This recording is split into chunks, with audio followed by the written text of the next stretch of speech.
4030 came in for a flat tire, and I was jacking it up to put the spare on. I left it running, and I noticed we were dripping hydraulic fairly significantly. Unfortunately, it's been out in the rain all day, so everything is wet up front. Everything. Hopefully it's something simple like one of these lines. Maybe just needs to be tightened up. That would be really, really nice. Or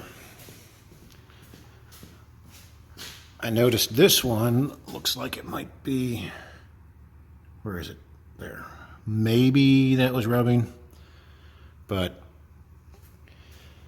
I think it's going to have to sit and drip off for a little while before I get too more involved. Got really excited for a second when I saw this line had been rubbing on the bracket there, but that's not even a hydraulic line, that's a fuel line. So probably should fix that regardless, and doesn't get me any closer to finding the hydraulic leak.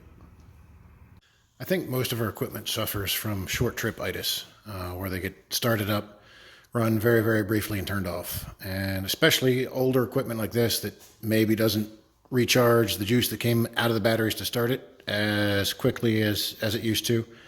I think overall, too much of that, constantly wears down the battery. So what I like to do is periodically put them on the trickle charger. Like if I have it in the shop and I'm working on it,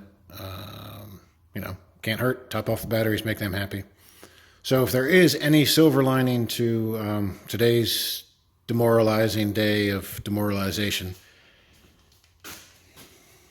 green light means we're good. So the batteries bounced back real quick. They were not too discharged, which I guess that's something. Of course, now the tractor's going to sit in here for who knows how long, and it'll be hooked up to the tender, so those batteries should be really, really happy if it ever fires up and gets out of here. The leak that I saw actively dripping was up here where the shaft comes out of the hydraulic pump. Here's the pump itself, and then the seal where the shaft that gets turned by the flywheel goes in it. So that sucks, because it's a lot of work getting the pump out. It's expensive to get it rebuilt, and it was just rebuilt, 2 years ago. But that also, unfortunately, does not explain why it's wet, very wet up here under the power steering. That is probably a separate leak on its own. And that really sucks too, because the power steering's been replaced on this tractor before. It's this whole front assembly. It's expensive and a lot of work. And I don't know. I think that may be one that we just monitor for a while, because it's not leaking nearly as bad as the pump. But there's the pump. It's heavy. It's harder to get to than it looks. Kind of a bummer. Also, obviously something's been leaking for a while to get the radiator oily like that to collect all that schmutz. We'll have to clean that out.